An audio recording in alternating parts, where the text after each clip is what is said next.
राजा ने अपनी बेटी को जिन्न में क्यों बदल दिया? एक रहस्यमयी और कलात्मक कहानी। बहुत समय पहले की बात है। एक विशाल और समृद्ध राजा था जिसका नाम था शेरगढ़। वहां के राजा महावीर सिंह बेहद शक्तिशाली परंतु उतने ही घमंडी और क्रूर थे। उन्होंने जीवन में कभी हार नहीं मानी थी और न ही कभी किसी की सलाह मानी। उनकी एक ही संतान थी, राजकुमारी अनुप्रिया। अनुप्रिया सुंदर, बुद्धिमान और करुणामय थी, पर राजा को उसकी यह नरम दिल वाली सोच पसंद नहीं थी। वह चाहता था कि उसकी बेटी भी उसकी तरह कठोर और शक्तिशाली बने, भावनाओं से परे।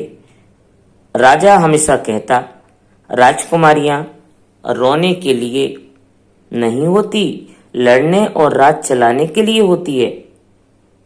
अनुप्रिया अक्सर महल छोड़कर नगर के गरीबों की सेवा करने जाती थी। राजा को यह सब एकदम पसंद नहीं था। एक दिन राजा ने उसे डांटते हुए कहा, अगर तूने अपना यह भावुक स्वभाव नहीं बदला ना तो मैं तुझे इंसान नहीं रहने दूंगा। राजकुमारी ने विनम्रता से कहा, पिताश्री, करुणा ही सच्ची शक्ति है। राजा ने उसी रात दरबार में एक रहस्यमय तांत्रिक को बुलाया। वह तांत्रिक सालों से अंधकारमय शक्तियों पर काम कर रहा था। राजा ने आदेश दिया, मेरी बेटी को ऐसा बना दो कि उसमें कोई भावना न बचे, वह बन जाए सबसे ताकतवर। तांत्रिक ने हंसते हुए कहा, राजन, ऐसा कर सकता हूं पर इसकी कीमत बहुत भारी होगी। राजा ने कहा, चाहे कुछ भी हो जाए, मुझे अपनी बेटी की कमजोरी से मुक्त करना है। अगली रात एक विशेष चंद्रग्रहण पर तांत्रिक ने महल के बीचों बीच एक यज्ञ रचाया। चारों ओर अंधकार छा गया। मंत्रों के बीच में राजकुमारी को बेहोश कर दिया गया और फिर एक शक्तिशाली अग्नि में से एक काला धुआं उठा और वह सीधे राजकुमारी के शरीर में समा गया। कुछ पल बाद जब राजकुमारी की आंखें खुली, वो अब अनुप्रिया नहीं थी। उसकी आंखें अब लाल थी, उसकी सांसें गर्म हवा सी थी और उसके अंदर अब एक जिन्न की आत्मा बस चुकी थी। राजा को पहले तो लगा अब उसकी बेटी शक्तिशाली बन चुकी है, पर जल्द ही सब कुछ बदलने लगा। राजकुमारी अब क्रूर हो चुकी थी, उसकी आवाज डरावनी, उसका चेहरा बदला हुआ और मनुष्यों से उसे नफरत थी।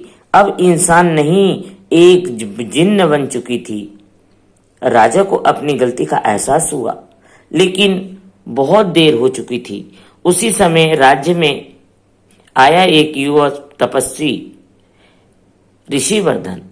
उसने घोषणा की कि मैं उस जिन रूपी राजकुमारी को मुक्त कर सकता हूं, लेकिन मुझे उसका दिल छूना होगा और वो तभी होगा जब मैं उसे सच्चा प्रेम और समर्पण दिखाऊं। राजा ने उसे अनुमति दी। ऋषिवर्धन हर रोज उस जिन रूपी राजकुमारी के पास जाता, उसे कहानियां सुनाता, उसके बचपन की याद दिलाता, उसकी आंखों में देखता और कहता, तुम सिर्फ शक्ति नहीं, प्रेम और करुणा की देवी हो। धीरे धीरे जिन्न अनुप्रिया की आंखों में आंसू लौट आए और वह एक दिन उसने अपने आप को देखा एक आईने में और चिल्ला उठी, मैं क्या बन गई हूं? उसकी चीख के साथ ही काले धुएं का गुबार छट गया और अनुप्रिया फिर से इंसान बन गई, लेकिन अब और भी अधिक शक्तिशाली, क्योंकि अब उसमें शक्ति का साथ करुणा भी थी। राजा की आंखों से आंसू बहने लगे। उसने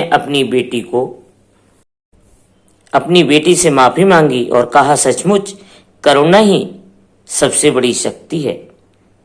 कभी भी प्रेम, करुणा और भावनाओं को कमजोरी मत समझो, यही इंसान को इंसान बनाते हैं।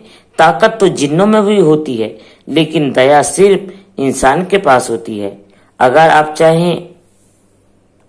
अगर एक पिता अपनी बेटी को भावनाओं को कमजोरी समझकर उसे ताकतवर बनाना चाहे तो क्या वो सही बात होती है? यह कहानी है शेरगढ़ की राजकुमारी अनुप्रिया की, जिसे राजा ने इंसान नहीं एक जिन्न बना दिया। लेकिन क्या करुणा और प्रेम फिर से उस इंसान बना पाएंगे? देखिए इस रहस्यमय, प्रेरणादायक और दिल को छू लेने वाली कहानी को पूरी तरह से।